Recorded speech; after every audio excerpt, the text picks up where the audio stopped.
Live from New York, this is the Harvey Hour. My name is Nathan Harvey. Good to have you in on a beautiful Tuesday. As always, I'm joined alongside my dad, Stephen Harvey. How are you doing today on this Tuesday? Very good, very good. Looking forward to the show. We had some great games over the weekend. A lot to talk about, a lot to get ready for on the championship weekend. AFC and NFC Championship games. There's a lot of good games coming up. As I said on Friday, more cards getting pushed to the table, more toes are going down. So we have a lot to get started here with today's show. Let's start with this, though. So the Baltimore Ravens, they came up with a big win over the Houston Texans, a 34-10 win. The game got a little bit close. It was 10-10, nearly 13-10 Texans, if it wasn't due to a missed field goal to end the half for the Houston Texans. The Ravens were able to come out on top 34-10, and this is John Harbaugh post-game talking about his team's performance. Coaches and players, I thought, did a great job. Second half adjustments were really strong. And Lamar just played out of his mind along with our defense. Everybody did. So proud of our guys. It's the first step. The next step is in front of us. We'll find out who we play after tomorrow, and we're looking forward to it. So that was John Harbaugh post-game after his team's impressive win. Lamar Jackson played incredibly efficient in this game, totally, and he's right. The second half adjustments were very good. Lamar Jackson, 16 of 22, 152 passing yards, 2 touchdowns, and 100 rushing yards. This is another Lamar Jackson MVP-type performance here. So it was great all around, even performance all around.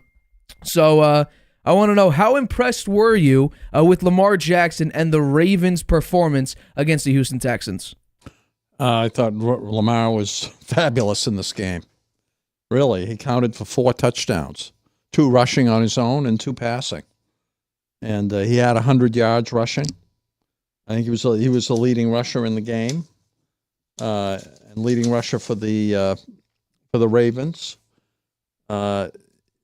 He was very efficient. I mean, he only threw 22 passes, 16 for 22, 152 yards, and the 2 touchdowns. I think they were rusty a little bit, and maybe a little nervous coming into the game. And in the first half, it was a tie game at the end of the first half, 10-10.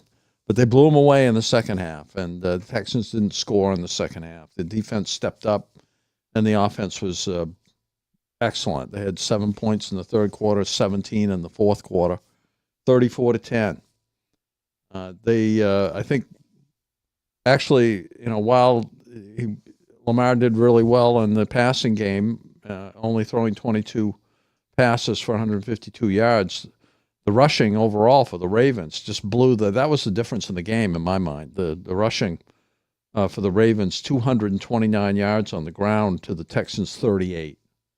I mean, that was the difference. C.J. Stroud didn't have the kind of game that people might have thought he was going to have. He only had 175 yards. He didn't have any touchdowns in passing.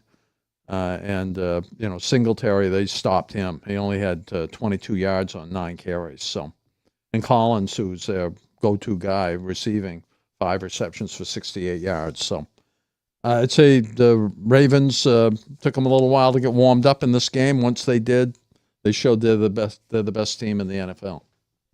So for me, and this comes really no surprise, I thought Lamar Jackson was the MVP, hands down. Back a number of weeks ago when Brock Purdy was actually the leader, I said, well, let's hold on a second. Who's really the more valuable player on their respective teams? And I thought CMC was more valuable to the 49ers, and, we argued that back and forth.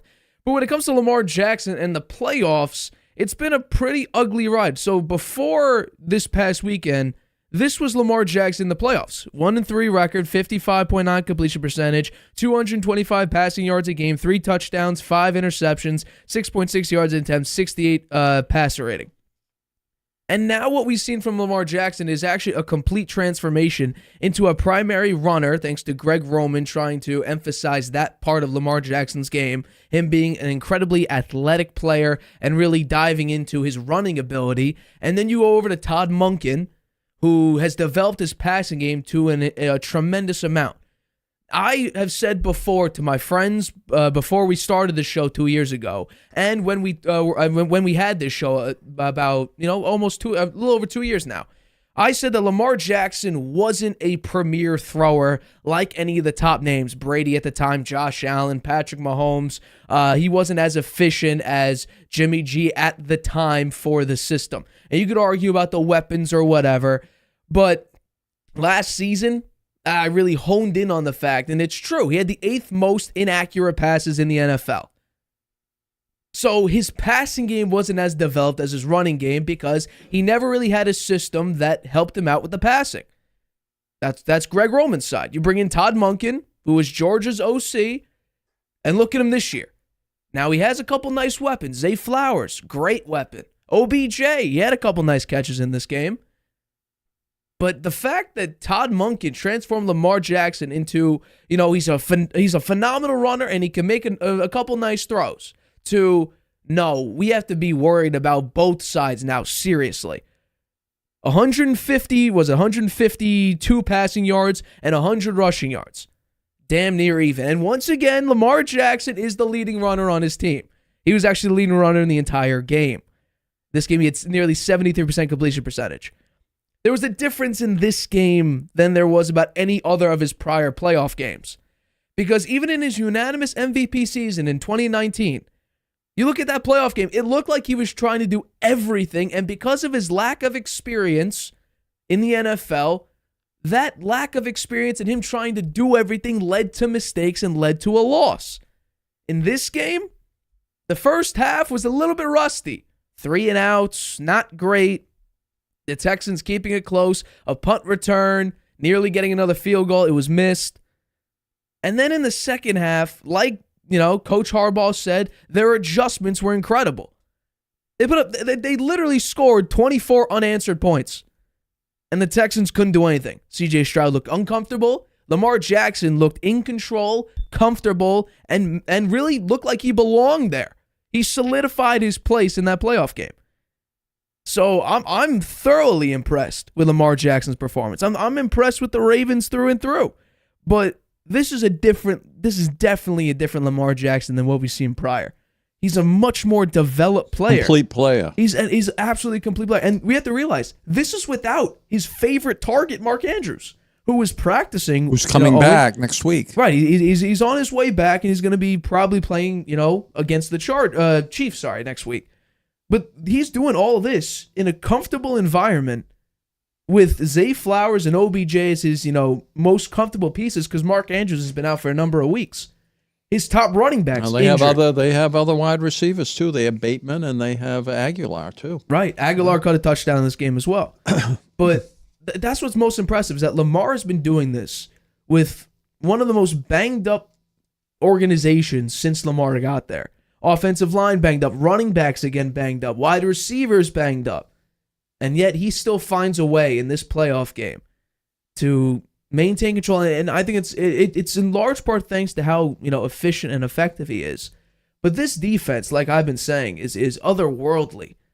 I mean, this Texans team just dropped 45, 42 against the number one defense in the NFL last week. They could only score 10. And by the way, the 10 didn't even come from the offense. There was one field goal, and then the other 7 points came from a punt return. So the offense really didn't do anything. C.J. Stroud was under 48% pressure. I mean, I said this early on in the year when we talked about the Ravens in the MVP race. This looks like the 2000s Ravens, shutting teams down. Now they're going up against an interesting opponent next week, which we're going to talk about later on in the show, that I think might be a little bit of a facade, the Kansas City Chiefs. So they're going to definitely be up against it just because Patrick Mahomes is the quarterback, and you have arguably the greatest tight end in Travis Kelce out there as well. So the defense is definitely going to be up against it. So I'm thoroughly impressed with the way I don't John know why Harbaugh I call it did a this. facade. I'll get into it later on in the show. Yeah. I don't think that Chiefs fans should be, oh my God, we beat the Bills. Just context. Let's calm down. Let's just chill out for a second. But I'm incredibly impressed with the way Lamar did this, and especially against one of the hottest teams in the NFL. DeMeco Ryans, I definitely think he deserves some Coach of the Year votes. I mean, they stopped him in the second half. You look Completely. at the total yards. The Ravens 352, the Texans only 212. Yeah. It was a one-sided game after Absolutely. in the second half, one-sided. First downs, Ravens 22, Texans only 10. I mean, they couldn't move the ball at all. Yards per play was 4.5 for the Texans. They couldn't do anything. Completion percentage, 19 of 33. C.J. Stroud couldn't be comfortable. He couldn't get comfortable. The running game, too, which Devin Singletary has been surprisingly effective To me, that was the difference in the game. They only had 38 yards on the ground. 2.7 yards a carry. Yeah. So the Ravens 229 with Lamar getting 100. Yeah. I mean, once again, Lamar I watched that game. I watched too. every play in that game. At the end of it, if you told me he had and I didn't hear it, and you told me he had 100 yards, I'd be surprised, actually. 100 yards rushing. Yeah, because it didn't seem like he didn't have any real long runs. His longest run was 23 yards. Yeah. But, like, for instance, Mahomes had a very long run up the left side, I believe. Like, that was Brock Purdy did, excuse me. He had a 9-yard run, but it was just the in the moment, it was huge. Mahomes does this all the time. 3rd and 14, he runs for 13 yards. And that's what, a 3rd and 1 or a 4th and 1, you go for it. Like, Lamar Jackson, he has now mastered, I think, the true dual threat nature of his position. Because Michael Vick had to transition. Cam Newton had to transition, and it wasn't a pretty transition whatsoever. Lamar Jackson right now is at the peak of dual quarterbackness, if that's even a word. Quarterbackness. The passing yards, he averages like 200. I think he averages like 180 for his career. It's not a lot. But if you add on top of that rushing yards as well, he becomes this incredible quarterback. Yeah. He's the MVP. 4 total touchdowns. 2 passing, 2 passing, 2 running. He's a dual threat and successful at both. And he's the MVP for 2024. He took a very large risk in the offseason on that interesting franchise tag, the non-exclusive franchise tag. Any team could have put in an offer, and the Ravens would have to match it. No one decided to do that. A lot of and even then, you could have drafted him as well. Well, he's happy now, and he's absolutely he's delivering. 1,000%. They're getting their money's worth for sure. I would completely agree with you. All right, let's get into our next topic here. So this is the big one. San Francisco 49ers against the Green Bay Packers. What an interesting game. The rain was pouring, but this game was indeed not boring because Brock Purdy and the 49ers were actually in a pretty intense battle against Jordan Love and the very, very young Green Bay Packers. This game ended up, unfortunately, for at least my pick, I picked the Packers in this one, a missed field goal, and then Jordan Love trying to play hero ball threw a very bad pass, which led to an interception that sealed the game for the 49ers. Brock Purdy, not a phenomenal game, but he did lead his game-winning drive in the playoffs. CMC ran it in, though. It was an effective last drive. He went 6 of 7 for 47 yards. And, the 49ers move on to their second consecutive NFC Championship game. It's impressive stuff through and through. I want to know, what was your takeaway from the 49ers win over Green Bay? No, the fourth quarter. The fourth quarter was the difference. I mean, the Green Bay was ahead 21-14 at the end of the third quarter, and they didn't score a point in the fourth quarter. They lost 24-21 because the 49ers scored 10 points in the fourth quarter. Brock Purdy led that long drive. He was 6 for 7 on that final drive. McCaffrey ran it in for the touchdown. They got a field goal in the fourth quarter. That was it. So, Green Bay had a chance there at the very end with about a minute left. And I think they had a timeout or two, maybe. I can't remember. Did they have a timeout? I think they did have a timeout, but before they could use it, Jordan Love threw the ball across the field unadvisedly, and it was intercepted. I think on that play, should have thrown it out of bounds, right? They still had about 50 seconds left, and or he could have run for the first down. They had 2 timeouts at that time. Yeah, he could have run he should have run as close as he could have got to the first down. They could have burned one of their timeouts. I think that obviously that was a mistake, but I still think Jordan Love is their franchise quarterback. And so far, when you look back at Aaron Rodgers and Brett Favre, where they were in their careers, when they took over as the starting quarterback and what Jordan Love has done, I'd say Love has outplayed them, both of them. And that's a good sign for the Packers. We'll see what they do next year.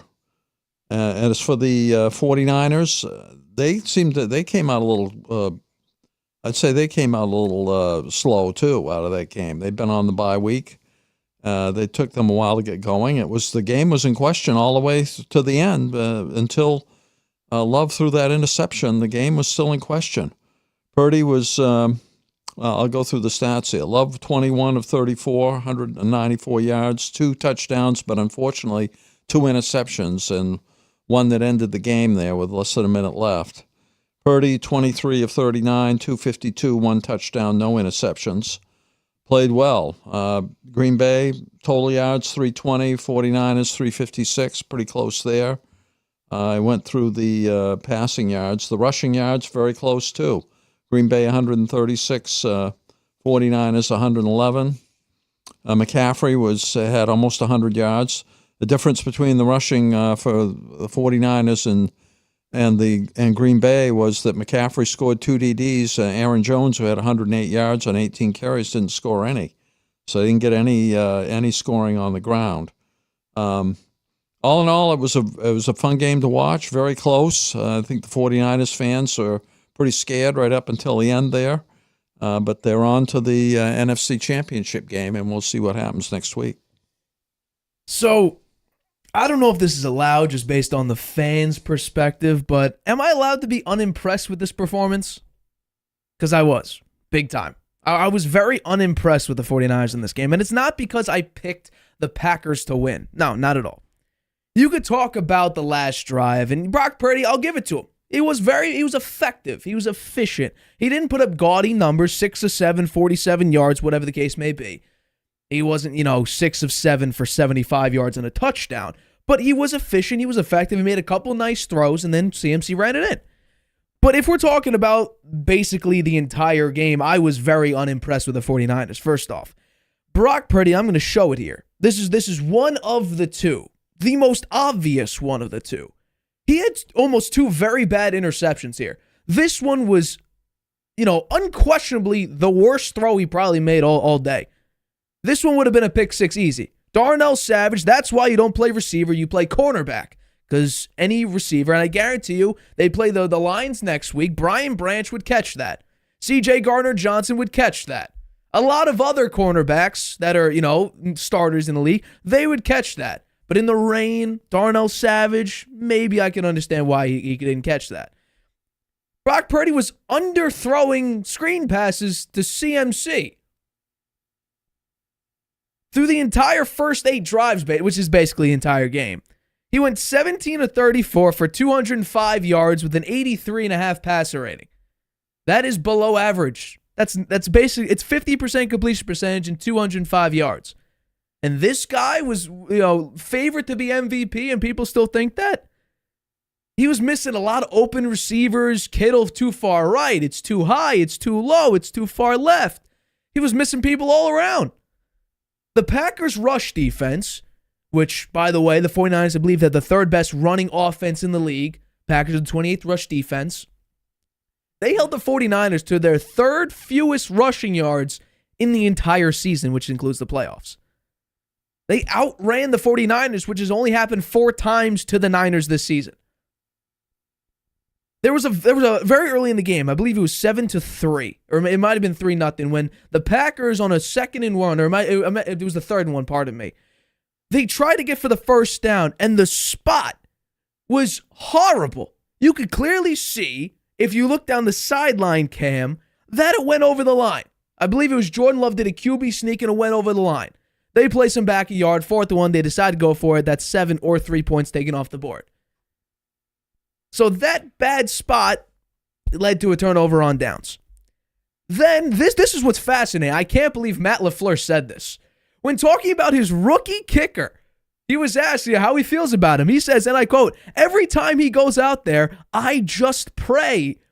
You're saying that about a player on your team, a rookie on your team. So that already sets him up for, oh my God, this guy isn't good. Now, he's not as bad as Patriot kicker Chad Ryland, but yeah, he was pretty bad. He missed a kick to make it a 7-point lead. It changed the way LaFleur calls defense and offense. It changes basically the outlook of the game very late, because then, guess what? Jordan Love isn't driving to win and tie the game. He's winning, or he's driving to try to win the game, period. The score is tied. The Packers outplayed the 49ers basically in every facet of the game. Defense slowing down CMC, slowing down Brock Purdy, making him seem pedestrian. The offense, the numbers don't look great, but Jordan Love was pretty effective. He had one bad interception early, and then that second interception, I think that was a bad decision. I think it was a bad call to pass the ball. You had 2 timeouts, about a minute left. I'd run the ball just to get the first down. You call a timeout, and I think that takes care of itself. But I was very unimpressed with the 49ers in this game. Defense lackluster, offense not great. The Packers look better than you. And now you're going up against an extremely hungry Lions team. The Packers don't have a great defense. They were very lackluster during the regular season. They stepped it up a little bit in the postseason. The Lions, I would say, similar thing. Their passing defense still seems like, you can get them pretty easily. But I really just think that this was not a great performance. If you're talking about Brock Purdy for MVP, I once again, this is another performance of, well, do you think yikes. The injury to Deebo Samuel's hurt them? I think it does hurt them because I think Kyle Shanahan is very drawn into his call sheet, his ideology, and to adjust, I think he doesn't do very well because we had to take into account 0-30 before this game when losing by 5 or more in the fourth quarter. So he's very dialed into his plays. He doesn't like to go off Well, they managed script. to win this one. They were behind by 7 in the fourth quarter. If it wasn't for a they missed won by field 3. goal, if it wasn't for a missed field goal, we don't know what would happen in overtime. We have no idea. Yeah. I think probably based on how the game looked, the Packers defense looked exhausted. You could say if the 49ers got the ball, they would just run down there and score a touchdown. Maybe. I'll give you that. But we won't know.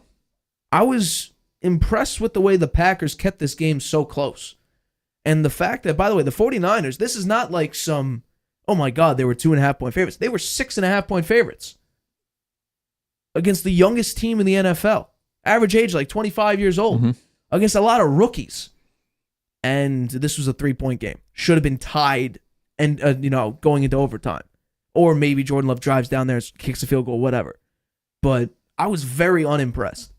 If we're talking about this is the next great quarterback, if he's been getting comparisons since his rookie year about Kurt Warner and Tom Brady and intangibles of a Patrick Mahomes, well, I didn't see that in this game. I saw terrible missed throws. I saw a lot of just very did get lucky. That That first one, it was lucky. It wasn't intercepted. And that's another thing, right? That would have been a game changer right there, right? I mean, the intercept for a pick 6. Yeah. Then the Complete Packers game would have been changer. up 14-0. Complete game changer. Oh no, they would have been up 10-0. 10-0. They would have been up 10-0. Yeah. And that maybe could snowball. Because we saw that against the Ravens are a much better team than the Packers, but we saw that against the Ravens. Where early interception, that was the first drive, and it might have been the first throw. Where if you return that for a pick 6, that gets into your head. Yeah. That could create a snowball effect, especially with the way this team Purdy is built got off hurt the in that momentum. game. He got hurt in that game as well. What the Ravens game? Yeah, well, I don't know. We can't be making an excuse. He threw 4 interceptions. He threw 4 picks. But there were 2 horrible throws. One directly to Darnell Savage, and I think the other one might have been Darnell Savage as well that could have picked it off. I was very unimpressed. This looked like what we saw against the Ravens, where Brock Purdy, I don't have the number anymore up, but him throwing interceptions. We talk about Dak Prescott throwing games away. In the 4 losses that the 49ers have had, it's 3 touchdowns to 11 turnovers. He throws the game away. He has 2 fumbles, I believe, and 9 interceptions, but We'll see how he does next week. I think it's going to be I think it's going to be surprisingly difficult. I believe, once again, the 49ers are 6.5-point favorites. I don't have the updated number. I believe that's what they opened with. It's going to be interesting to see just how the 49ers stack up against a very, very hungry Lions team. Because, I don't know. This Lions team is interesting. We're going to talk about it next. But, I mean, am I allowed to be unimpressed? People are saying this is one of the all-time great performances of Brock Purdy, fighting through adversity.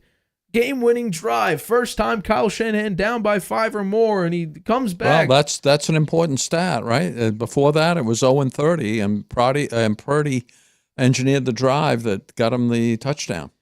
So I mean, I would say that is important. And he did engineer another drive that got him a field goal, too. if I'm not mistaken, Debo got hurt pretty early in the game, correct? Yeah.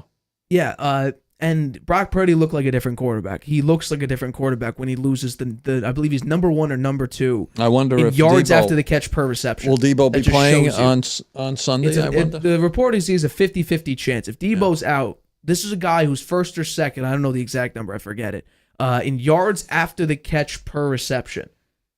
And we know that, Jimmy G loved his yards after the catch. Brock Purdy, we look at it. Guys are wide open. He loves his yards after the catch. Debo Samuel eats yards after the catch. I think it's like 8.7 yards after the catch per reception. So he's getting basically nearly a first down after catching the football. So that's going to be a big loss. Because now, George Kittle, he had a great game. Great game. Juwan Jennings, great game. Brandon Ayuk had a couple nice catches in there. They were fighting the whole game, too. Did you see all the skirmishes that broke out between the players? Yeah. They were grabbing each other's face masks and pushing each other around and the trash talking the whole game. I mean, it was heat of competition. Yeah.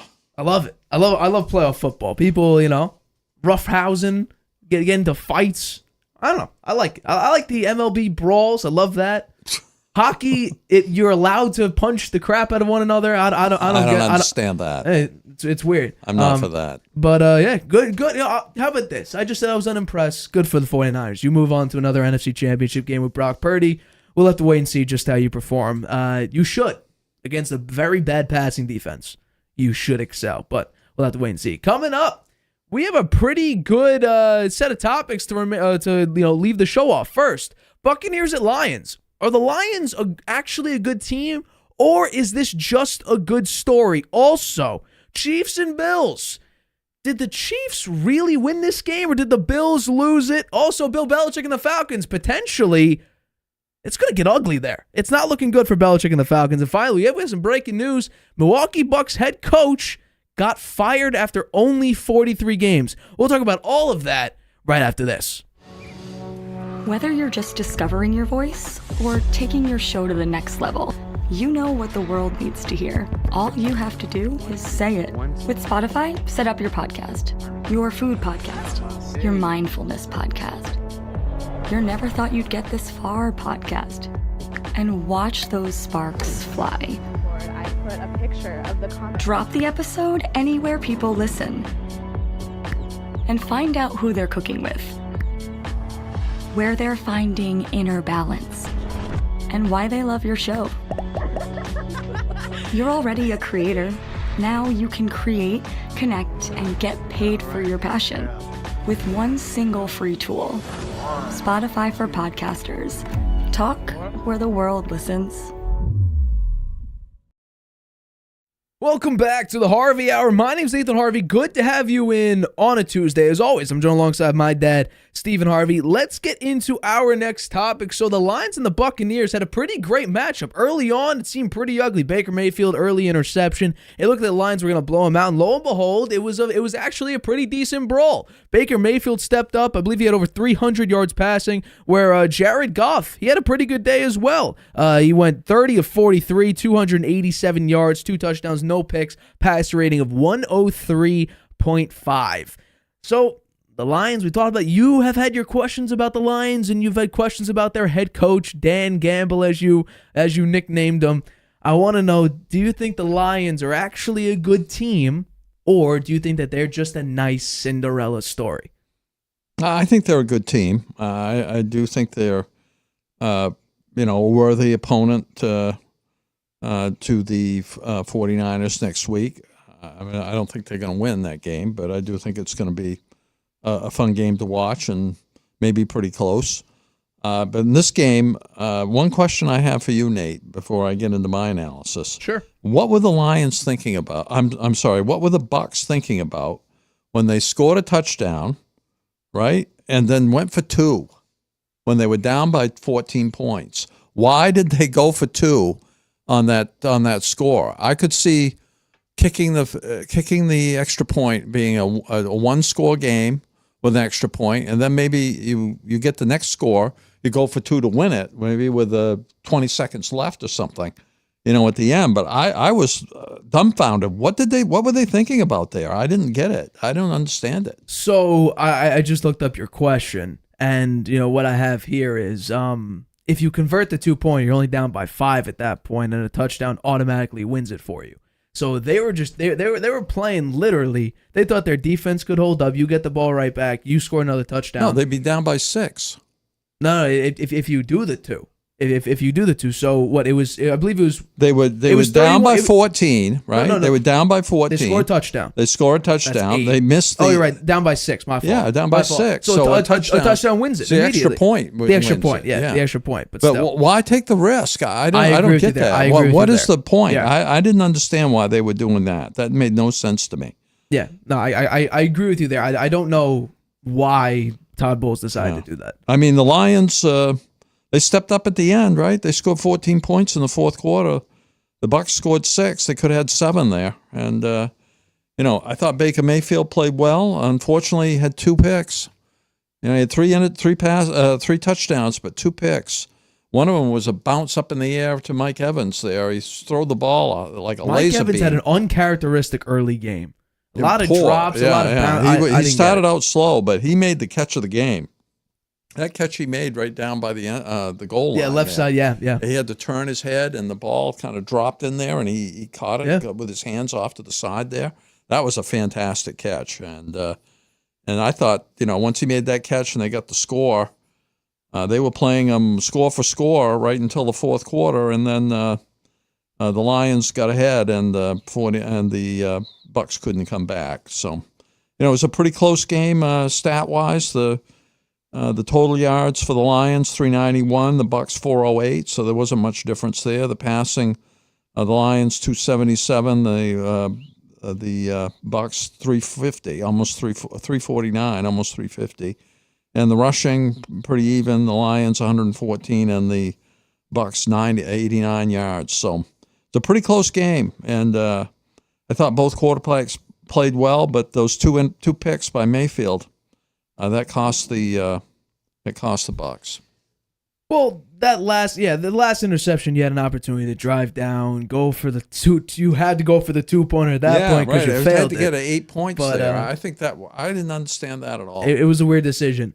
What I found very fascinating is what I'm going to show everyone out there now. This was Dan Campbell post-game talking about the Lions' journey, where they've been, and now where they're headed, which is now the San Francisco 49ers. I envisioned that we would have a chance to compete with the big boys, and that's where we're at. All you got to do is get in, and it's about placing yourself the very best position to where you can move. You get a home game, and then maybe you get a second home game, and now all of a sudden it gets a little easier, If you're able to get a 1 seed, you only got to win 2 games, right? And so that's always the objective. But ultimately, once you get in, then it's about matchups, and you find a way to win. And you may have to win 2-0, and it's okay. It's okay. A win's a win in the playoffs. So, here we are. And now we get to go to San Francisco, and, we know what kind of team that is, but we're in a great position. We've got a great opportunity. I absolutely love Dan Campbell. 1,000% love. I love his mentality. I love the way he builds a culture. He believes in his players. He's emotional. I love everything about Dan Campbell. And that's why I'm going to actually agree with you. I thought you might say that they're frauds or that they're pretenders. But I genuinely think this is a good team.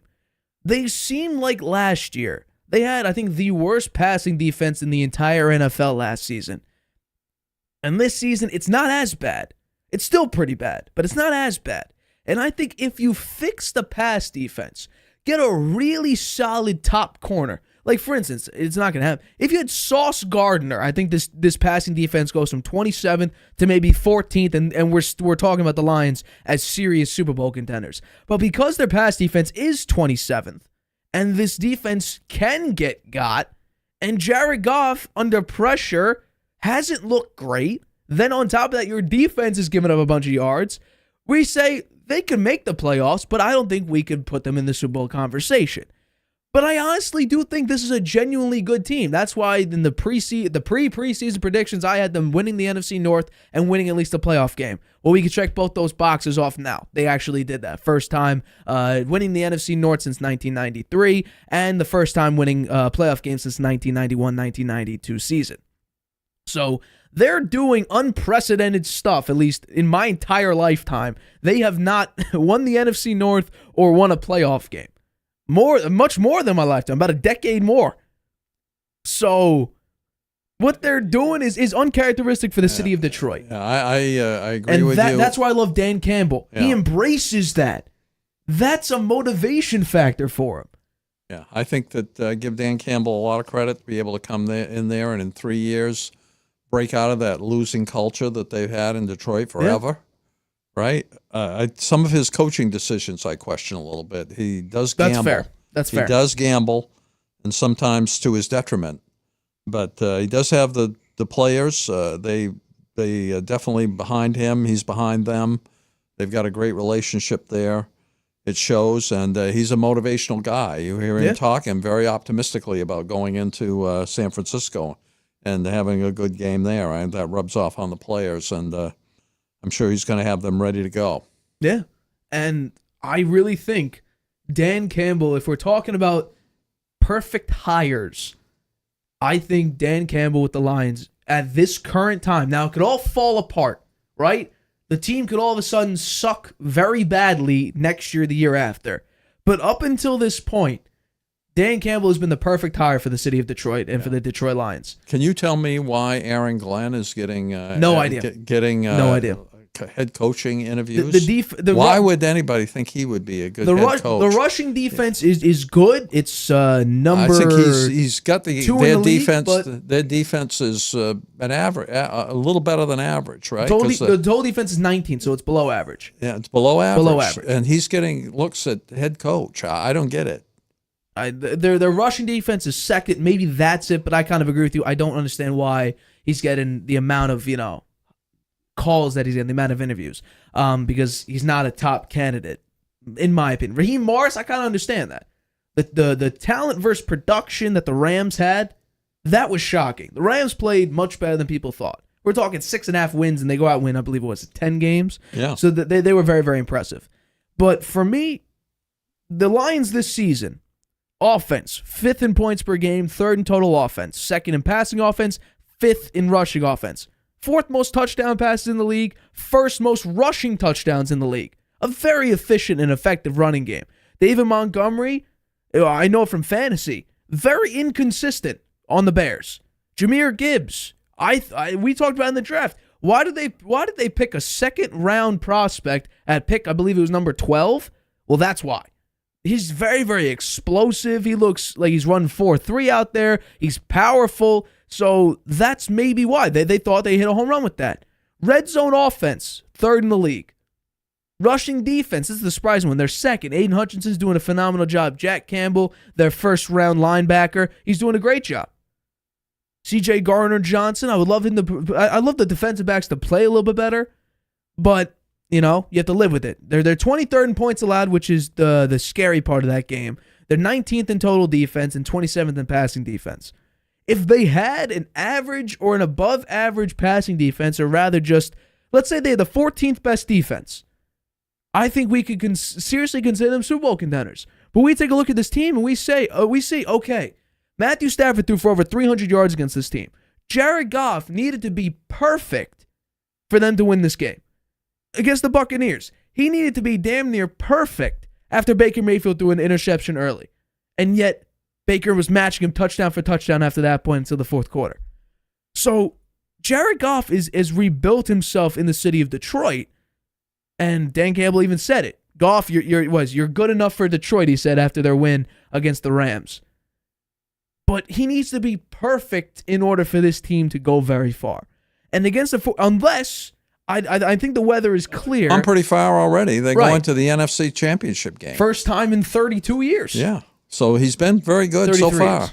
He's been great so far. Oh, he has been, definitely. But he's got to be perfect in order to beat the 49ers. Correct. He can't have turnovers there. And because it's clear, I don't think they're going to be able to do that. It's going to be clear skies, so Brock Purdy won't have trouble gripping a football.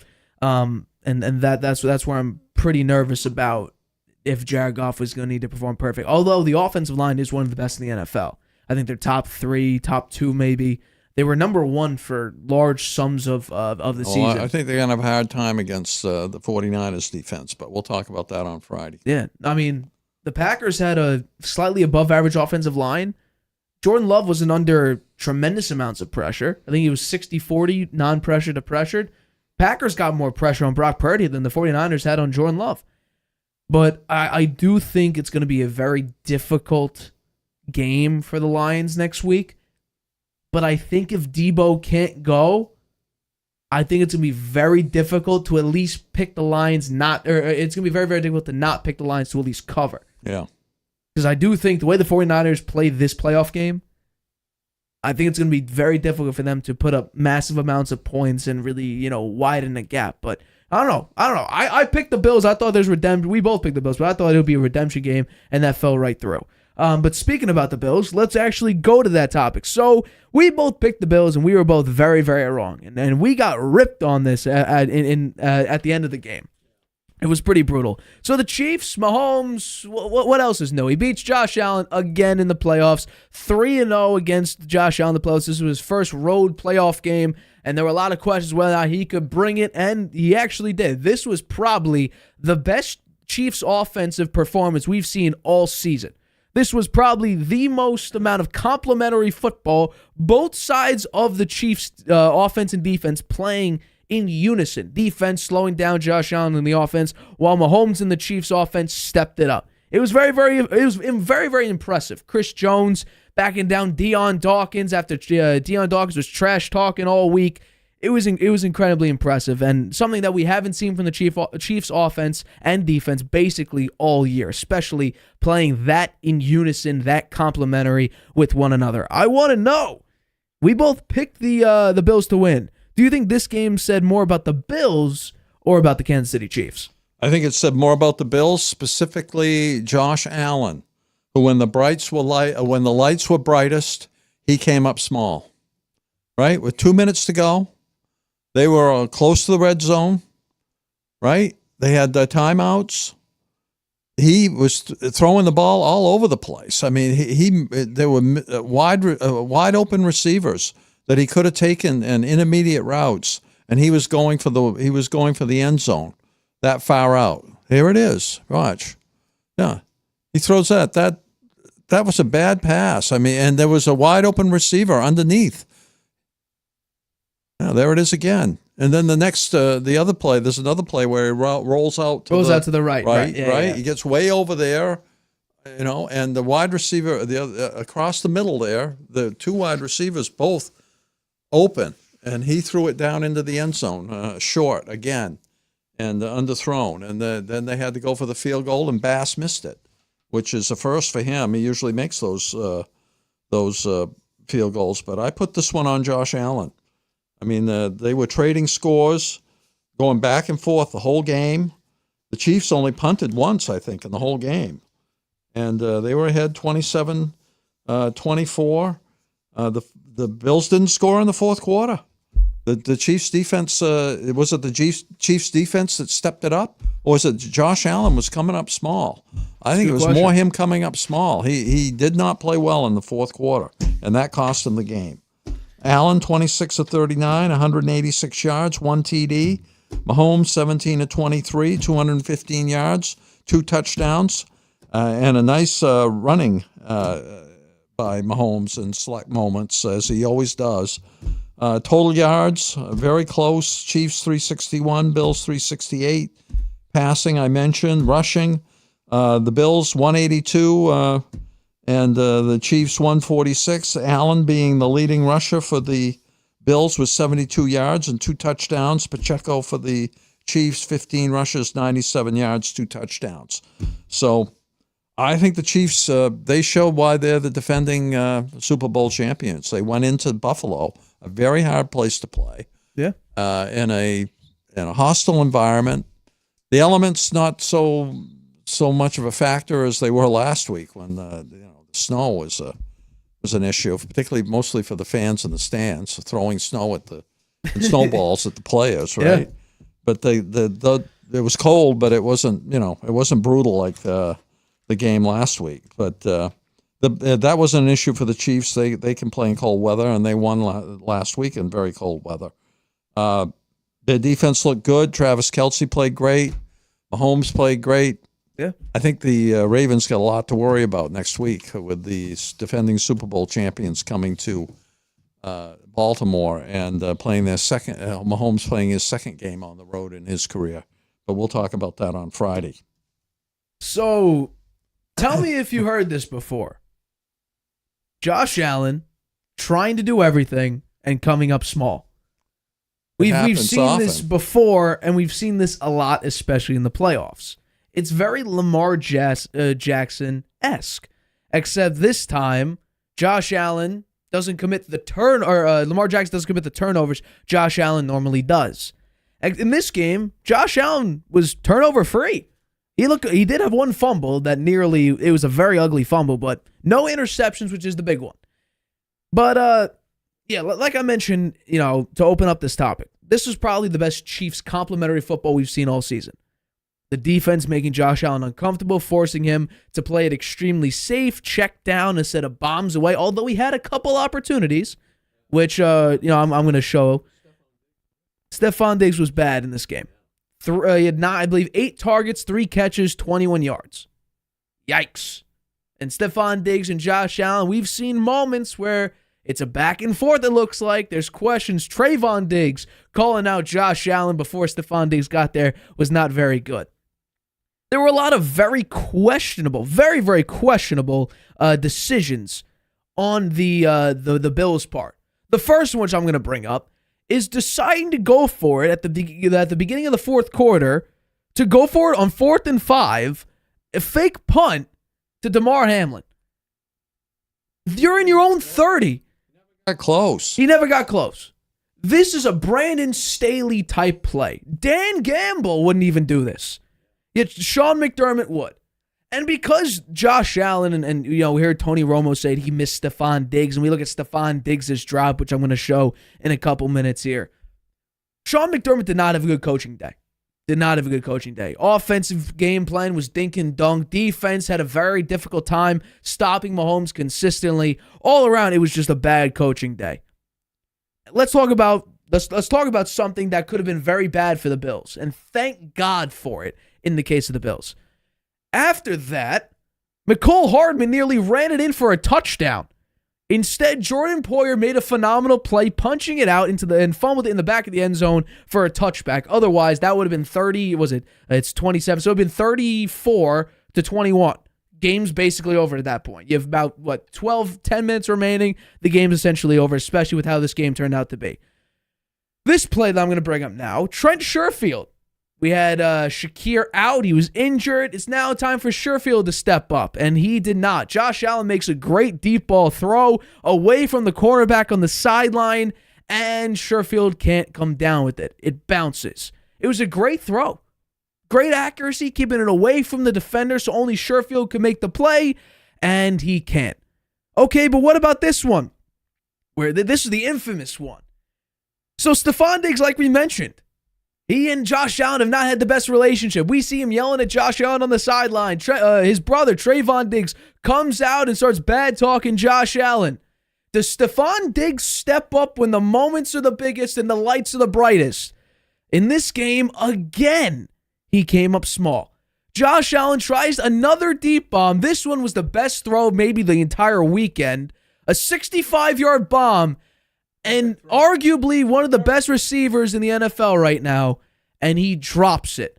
This wasn't really even a contested catch, because I think the defender fell down. Stephen Diggs was the only one who made a play on this football, and it fell right in between his hands.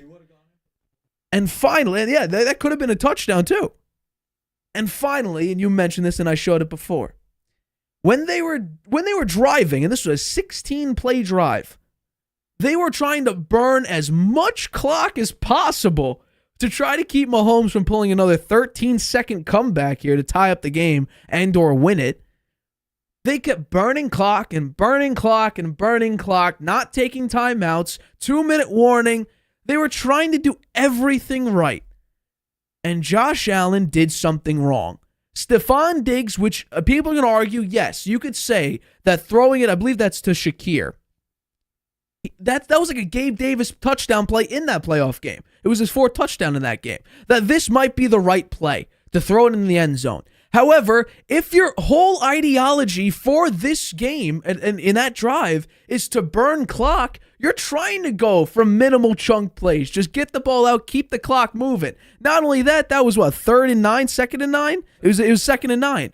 That could have been another first down. Clock keeps moving. That's another 40 seconds you could potentially burn off. Receiver was open. They could have thrown it to him. It was bad. So you could argue the decision shouldn't have been to Shakir. If you want to go for the touchdown, maybe. I'll also say this: Deion Dawkins got backed down in that play by Chris Jones. He was trash talking on social media. Chris Jones looked like he took that personally and backed up Deion Dawkins all the way and made Josh Allen not put all of his torque, all of his motion into that throw, and it did fall short. Yeah, and if they had gone for the underneath plays and, as you say, burn some more clock and gain a few more yards, they would have had Bass even closer if he had to kick the field goal. Right. He wouldn't have missed it. Right. I mean, it only missed by a couple of feet, right, or a foot, and it was because he was back kicking about a 40-yard field goal. If he'd been kicking a 30-yard field goal, he would have made it. Not only that, if you go for the first down, the Chiefs may call a timeout at that point. So even if, regardless, you kick a field goal, they'll probably kneel it on that drive, send it to overtime. Or if you score a touchdown, the Chiefs might be down to only one timeout or no timeouts, and then you could play your bracket coverage. So you had an opportunity to just burn clock, which you were doing that entire drive until the last two plays. Yeah. They went to when the end Josh zone Allen both decided times. to roll right and try to make a play which didn't exist. Both times, poor throws, both times, way underthrown. It was bad decisions, bad play calling. And I think, and Josh Allen, I had him as my number one quarterback a lot of last year. I put him as the best quarterback last year. And this season, he looked like a great quarterback. Total yards through the roof, a lot of touchdowns, whatever the case may be. He's not a bad quarterback. I just think Sean McDermott is not the best coach for him. I think Joe Brady, not the best OC for him. And I think Ken Dorsey played to Josh Allen's strengths, which is bombs away. But when you get Josh Allen at your best, you also get him at his worst, which is a lot of turnovers. Joe Brady minimizes the big chunk plays, minimizes the mistakes. So you don't get a ceiling. You don't get the ceiling of Josh Allen, but you raise the floor a little bit. Because his lows are not, incredible lows. They're still relatively low. They're just not the lowest of the low. While the highs are nowhere near the highs because he's playing it safe. He's trying to keep Josh Allen away from the turnovers. So I think the Chiefs played phenomenally in this game. They deserve to win. Mahomes played. This was not a Mahomes phenomenal game where he throws 375 yards, 3 touchdowns, 120 passer rating, although he did have a 131, but that's because he played super effectively. Only 215 yards, 17 of 23. He played out of his mind when it comes to letting the game come to him, making the throws that matter. Travis Kelce, it was his first touchdown since week 11. He had 2 of them. I think he broke Brady and Gronk's record for most receiver-quarterback duo touchdowns in playoff history. MVS, I think he had a great catch in the game. I think it was a deep ball, phenomenal grab. He had a good game in this game. Rashee Rice, who's been their star receiver, he didn't have a great game. 4 of 47, not bad, but it's not 100 yards, not 90 yards. It was 47 yards, not bad. So, Pacheco, we talked about him. He's great. Phenomenal game. Explosive runner. I like the way he runs. Oh, he runs hard. He runs hard and downhill. So he had 2 touchdowns. 1 touchdown this game. Unless did he have a? Yeah, it was only 1 touchdown. No, I have 2. It's 15 carries, 97 yards, 1 touchdown. So it was something. It was definitely something else. And then, hey, Mahomes is going to his 6th straight AFC Championship game. 6 years of starting, 6 AFC Championship Pretty games. amazing. Unheard of. I don't think Josh Allen and Mahomes are the next Brady Manning, although before this game, the numbers line up perfectly. I think... Didn't Brady go to 8 straight AFC Championship games? It was some very, very long yeah. streak. But if we're talking about the head-to-head comparison, that's what people are saying, that Brady and Manning is comparable Mahomes to and Mahomes. Josh. Although I think Josh Burrow Allen is closer because Burrow gives Mahomes and the Chiefs much more trouble than Josh Allen does. The score might look close, but look a little bit deeper, and then the Bills just make some dumb decisions. That loss for the Bills was a heartbreak. Oh, it was brutal. And I mean, now they I'm going to say expected to win. They expected to win. They had Mahomes on the road on first the road time. for the first time, yeah. And they had they had the luck on their side. They wound up in the number 2 seed when they, on the last day of the season, they could have wound up out of the playoffs, and they wound up beating the Dolphins and getting the 2 seed, and they won their game last week. They were all set to go, and when the lights were brightest, they came up small. I think Josh Allen's still a great quarterback. I don't think Sean McDermott is the best head coach for the Bills at this point. I mean, your point, when they're trying to burn the clock, what are they throwing the ball into the end zone and stopping the clock for? There's no reason. And leaving lots of time on the clock. Mahomes doesn't need that much time. Because not only that, your defense has been getting cooked all day. Yeah. So you're giving it to Mahomes with like a minute and a half left to go with all of their timeouts? No, they panicked. They went for it too quickly. They should have done the dink and dunk a little bit more. They did that all game. Yeah. They did not have a single play of 20 or more yards, which is shocking. I'm not saying Josh Allen outplayed Mahomes because I don't think he did. But what I do think was they were playing a pretty effective game all game. Running the ball was great. Josh Allen led the team in rushing. James Cook had a decent game. Ty Johnson had a pretty good game. 5.7 yards a carry. 7 carries for 40 yards. The Bills had 182 rushing yards on the day. Yeah. It was a very, very good game. And then that last drive just felt weird. It felt different. In reality, I didn't think the Bills could win. And Tony Romo was right. As soon as that play with Stephon Diggs, he even said on the broadcast, if the Bills lose, come back to this play where Josh Allen misses Stephon Diggs. Yeah. Well, he didn't miss him. The Diggs didn't catch it. He missed the read, I should have said. Yeah, he missed the read. He was looking for the touchdown. Oh, the short play. I thought you were talking about the long pass that Diggs dropped. No. That was important too. That was massive. That probably would have been a touchdown, or at least you get probably a field goal out of that. Yeah. At least. I mean, I think he could have scored after he caught it because the defender fell down. Right. Yeah. So you had an opportunity for points there, and he'll be thinking about that one for a long time. All right, we're going to take another quick break, but Belichick Falcons not looking good right now. And also Milwaukee Bucks, Adrian Griffin, he's out of a job. We'll talk about that right after this quick 20-second break. Using Wi-Fi without NordVPN could mean sharing your private stuff with more people than you think. Stay safe on public Wi-Fi. Get NordVPN's special offer and encrypt your internet connection. NordVPN. Online security starts with a click.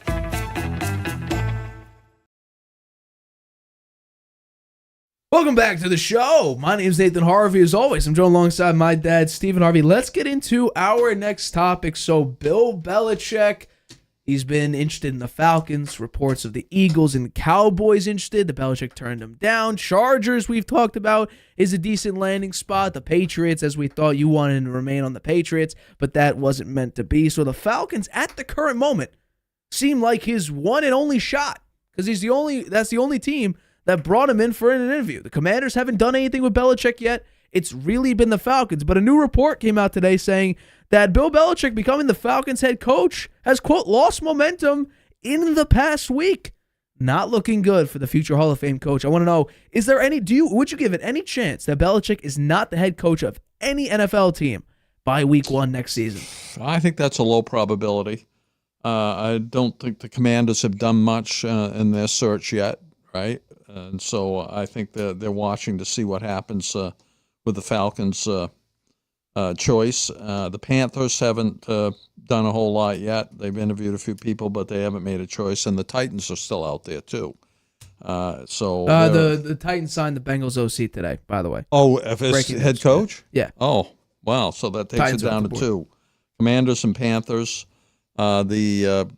The Chargers are still out there. I don't think Bill Belichick wants to go to the West Coast. It sounds like there's a report that Jim Harbaugh and the Chargers are closing in on something. Yeah. So okay. Well, I think if if Harbaugh goes to the Chargers, then I'm pretty sure Belichick will wind up with the Falcons. I think that's going to happen because the issue with the Falcons is this guy McKay, who is Blank's right-hand guy and a trusted advisor. He doesn't want to lose any of the personnel control, and which he's worried about if Bill Belichick comes to the team. So it's either McKay or Belichick. That's the way they're portraying it. And I think that's crazy, personally. The greatest coach in NFL history is being played off against a guy who's just a front office guy who never played any football before and has been a front office guy for a team that hasn't done anything for quite a long time. Why would that even be an issue? I don't get it. So Arthur Blank's going to wind up making the ultimate decision here. He's the one that owns the team. He's going to make the choice. My thinking is that he'll wind up offering it to Bill Belichick. So, particularly if Harbaugh winds up with the Chargers. And the only reason I think that Harbaugh was, and he's somebody who likes to have a lot of control too, so I'm sure McKay is worried about him as well. But the reason that I thought Harbaugh probably was very interested in the Falcons is he would love to draft J.J. McCarthy to be his quarterback, right? And the Falcons need a new quarterback. So I'm sure that Harbaugh was trying to sell them on drafting J.J. McCarthy so he would have him if he was there. So maybe. I don't know. But now you're saying that it looks like Harbaugh to the Chargers. I saw something today that's saying that Harbaugh and the Chargers are doing something for the second or third round of interviews. I see Harbaugh as Belichick's competition at the Falcons, and McKay doesn't want either of them because he's afraid he's going to lose control.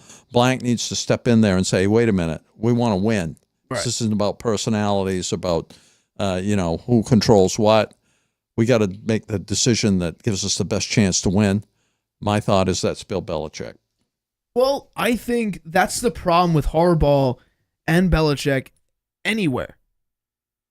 And that's why the Chargers, they're the best option for those types of coaches because they don't have a GM or a head coach. So Belichick and Harbaugh could be the head coach and de facto GM that they have the power of anyway. Pete Carroll was interested in the Chargers job as well. So for me, I actually surprisingly think that there is a pretty decent chance. I'm not saying it's over 50. I'm saying it's about 40 to 45% chance Belichick is not having a cut-off sleeved hoodie of a different color team. I think there is a decent shot, and one of the highest odds was that Belichick does not have a coaching job next season. And I think it's because for two reasons. One is that teams, especially like the Falcons, and that's why I think the Cowboys would have been a perfect job, or the Chargers.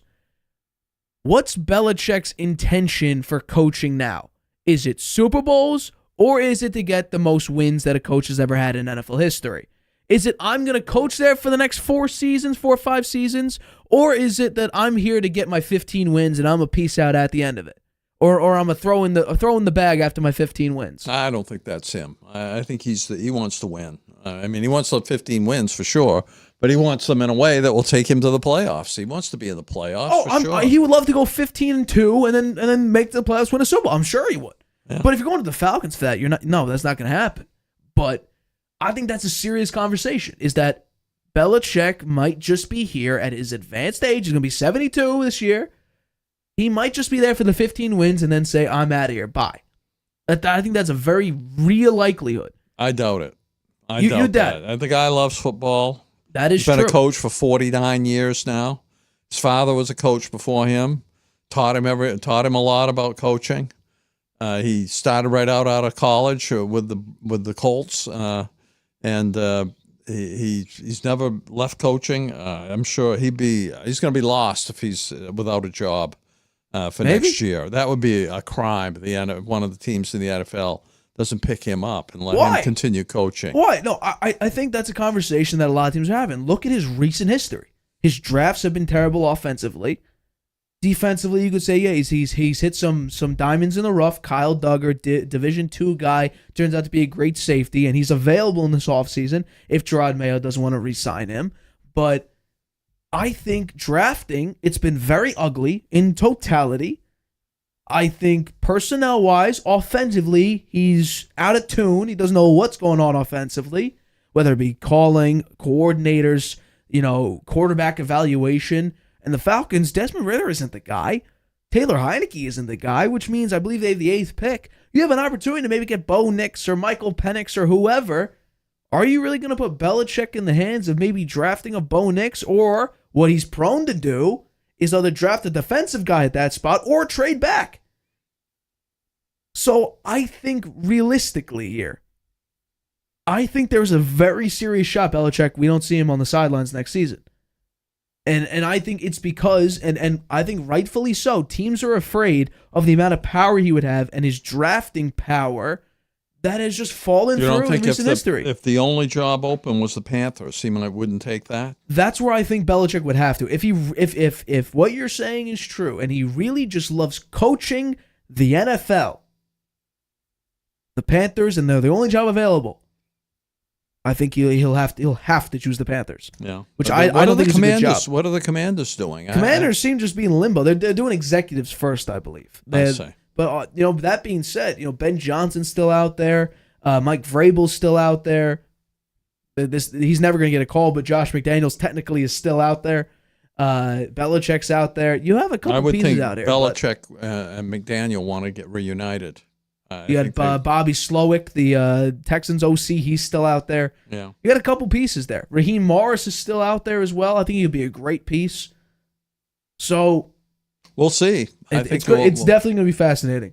Belichick. The fact that this is coming out now after the second round of interviews, that it's the Falcons are not going Belichick or bust here. Well, it's McKay versus Belichick. That's what I understand it to be. And I think that if they would let some front office guy in a suit overrule Bill Belichick being the winningest coach in the history of the NFL be your coach, then they'll be making a huge mistake.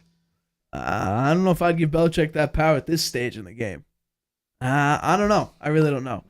All right, let's get into the breaking news that broke about an hour before the show, an hour and a half before the show, I believe. And that's the fact that the Milwaukee Bucks have fired head coach Adrian Griffin after only 43 games. Giannis was a massive, motivator to try and go out and get Adrian Griffin. And now, reportedly, it came out, a little bit while after he got fired, was the fact that the players have lost faith in Griffin's ability to coach this team for long-term success. Now, Adrian Griffin was a long-time assistant coach at many different places, like Milwaukee. Actually started off assistant coaching in Milwaukee back in the 2008-2009 season. He went to Chicago, Orlando, Oklahoma City, Toronto. He's been around the block, and now his first head coaching opportunity has ended in a little bit above half a season. Are you surprised the Bucks would just fire their head coach after only 43 games after this looked like a pretty good hire, especially with Giannis, your star player, campaigning for him to get the job? Yeah. Well, I'm not that surprised, actually, when you look at what the Bucks front office has done the past few years. I mean, they fired Mike Budenholzer, right? And he had won the championship for them in 2021, right? When did they have a championship before that? Very long time ago. Long time was ago. It I think Lou Alcindor was their center back then when they won the championship. So I think that letting him go when he had the best regular season record, 3 of his 5 seasons, and 5 years in a row he had the most combined regular and playoff wins in all 5 of his years there. And they fired him because he lost the Miami Heat in the first round? Come on. With Giannis hurt through a couple of those games. Yeah, right. As well. I think that was wrong. I'm surprised nobody's picked him up to be their head coach. I'm sure he'll get another head coaching job here at some point. So that says that the front office doesn't have much patience with their head coach. Now, in Adrian Griffin's situation here, he'd never been a head coach before. They brought in this guy, Terry Slots, to be his mentor and advisor, right? Who had been a head coach and won for more than 1,000 games. He quit after 1 week. Yeah, and the beginning of the season, and so I'm sure that gave people a pause. I'm not sure why he quit. Must have had something to do with a personality issue with Adrian Griffin. And then you look at the defensive production of the Milwaukee Bucks. It's dipped dramatically. They're ranked number 22 now, down from 4th last year, and they have two of the top defenders in the league with Giannis and Lopez. So there's something wrong there, and I'm sure they think if we're going to catch the Celtics or we're going to get to the championship game, our defense has got to be much better, and it should be because we have two of the defensive elite players in the league, and we have Lillard on our Damian team Lillard, as well. So, what's the story here? How come we should be in first place, and we should if we're going to have a success in the longer term and try to get to the finals this year, we got to improve our defense. So, I think those are the reasons they let him go. Well, for me, and you bring up a good point, they fired Mike Budenholzer after several successful seasons. And I'll also say this, Doc Rivers isn't. The initial report was that their assistant coach is going to be the next heir apparent to Adrian Griffin, but now Doc Rivers has taken over as the leading candidate, and I'll get into that in a couple minutes here. But we have to realize something here. The amount of points allowed per game this season is not pretty for the Bucs. They're 25th in the league. In their championship run, they were 22nd. So the amount of points they were giving up, somewhat of the same. Defensive rating, that's where it's a little bit drastic. 21st out of 30th this year. They were 10th in their championship run. So if we talk about lack of defense, they were fourth last year, correct. My question is, why is anyone surprised defensive production has dropped? You got rid of the best defensive guard, arguably in the NBA, Drew Holiday. You gave him up, and you're shocked your defense has dipped? No, but you have two of the best defensive players in the league. Well, Giannis's defense is not. Giannis's defense is overrated. Brook Lopez was number 2 last year. I'll give you. Brook Lopez is a phenomenal defender. Giannis's defense is overrated, I think. I really think Giannis has become pretty much one-dimensional. It's drive, throw some elbows, get layups. I don't think he's a guy. He's definitely not a guy who you trust to step back from three and start draining threes like a Jokic and Embiid. We're talking about the defense. Right. Defense has slipped. I That's think, on the coaching. That could be the coaching, and that could be you let up the best defensive guard in the NBA, arguably. You let Drew Holiday go. I mean, are you shocked your defense is dipped? If you give up your best defensive piece and replace him with a guard who offensively is great, but defensively has the same flaws as a general point guard, a lot of point guards aren't great defenders. But if you take a great defensive piece and replace it with an offensive piece, obviously your defense is going to suck. Or at least they'll take a massive dip, which is no surprise. Let's take a look at it. Like you said, what were they in defensive rating last year? 4th? Yeah. 22nd. 4th. And now they're 21st in the league. I have 22nd was what I saw. Your offensive rating, 2nd this year. Offensive rating is 2nd right now. It was 12th last year. 8th most points per game last season. This season, it's 2nd. So, no surprise. Defense decreased, offense increased. I'm really shocked that the Bucs, as the report says, the players, the NBA is a player-driven league. They lost all faith in Griffin. So I think I haven't seen anything. This has to go a little bit deeper than just your defense is bad.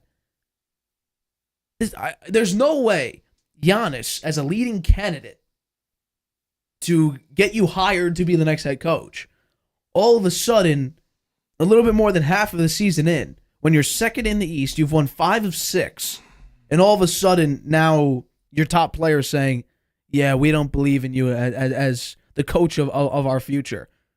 Huh? And now we bring up Doc Rivers, who's the leading candidate. Let's bring up his coaching history.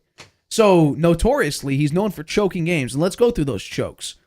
In 2002-2003, as an Orlando Magic head coach, in the first round of the playoffs, he choked a 3-1 lead to the Pistons. In 2000, by the way, he hasn't had, this is a positive, he hasn't had a losing season since the 2006-2007 season, his 3rd year with the Celtics. So from that point, from 2007 onward, up until last year, never had a losing season. There were times where it was close, like for instance, 2012-2013, he was 41-40, very close. But he hasn't had a losing season since 2006-2007. The next choke, so 2002-2003. How can you be 41-40 when there's 82 games? He might have missed one game. I'm not he didn't sure. Coach? He only coached 81 games that season. So how about this? In 2008-2009, they made it to the semifinals. He was the Celtics coach at that point. 3-2 choke to the Magic. That next year, he made it to the NBA Finals. lost 3-2 choke to the Lakers. Now you go to 2011-2012, made it to the conference finals, 3-2 choke to the Heat. 2014-2015 as the head coach of the Los Angeles Chargers. Sorry, not Chargers, Clippers. 3-1 choke to the Rockets in the semifinals. 2019-2020, still the head coach of the Los Angeles Clippers.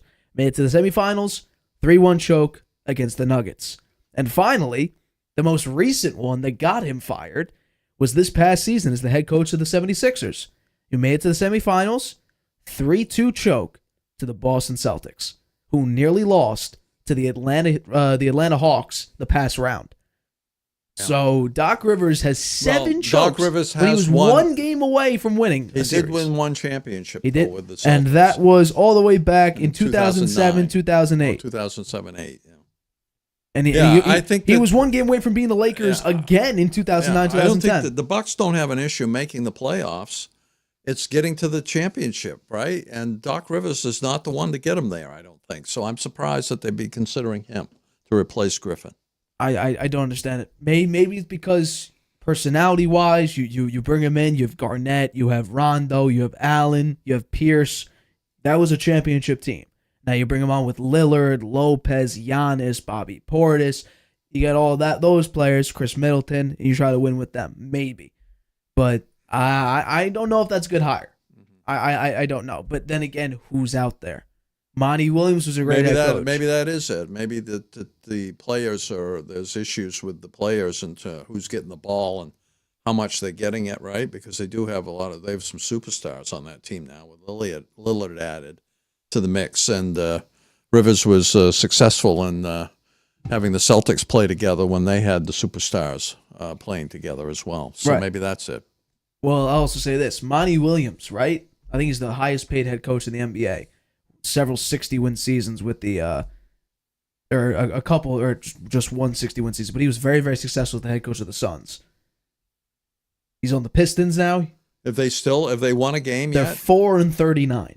So they did win a game. They broke the streak of losing. They won a game. Well, they were 2-27, I think. So they had the longest losing streak in NBA history.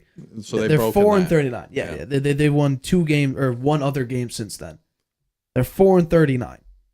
Monty Williams was a guy who was winning 50, 60 games a season. No, it's a lot to do with the players you have. Right. And I agree with that. Kate Cunningham's a great player, but outside of that, really not much to work with. But I don't think, if outside of Doc Rivers, I don't think there's any shot you bring back Budenholzer. I don't think there's no shot. You just fired him. No, you just fired him. So 43 games in, and we're looking at potentially one of your assistant coaches or Doc Rivers, who is notorious for choking, which you did last season in the first round against the Miami Heat team. That was, I think, 29th or 30th in scoring. Well, the Heat made it to the finals. So. Not only that, the Heat just traded for Terry Rozier as well. And they got rid of Kyle Lowry and got a first-round pick, or gave up a first-round pick to get him. So they're making moves. They're trying to win this year. And the Miami Heat are currently 6th. The Bucks are 2nd, only 3.5 games behind the Boston Celtics, who they destroyed the last time they played. Yeah. I don't get it. This is a weird firing. Yeah. I think more details besides the players just lost faith in him. Come out. Something's I think weird is going on there besides, because Giannis was a huge component in him getting signed. Yeah. So I believe that does wrap up the show for today's episode of the Harvey Hour, Tuesday's episode, January 23rd. My name is Nathan Harvey. That's my dad, Stephen Harvey. Tune in Friday. We're talking Chiefs. We're talking Ravens. We're talking 49ers. We're talking Lions. More basketball news, baseball, whatever's coming out of it. Joe Hader just signed with I think it was the Dodgers or the Astros, some team, and he signed with them. We'll talk about all that on Friday. But as always, my name is Nathan Harvey. That's my Stephen Harvey against us Friday, 6:30 p.m. Eastern, right here on YouTube. Hi, Grandpa. Using Wi-Fi without NordVPN could mean sharing your private stuff with more people than you think. Stay safe on public Wi-Fi. Get NordVPN's special offer and encrypt your internet connection. NordVPN. Online security starts with a click.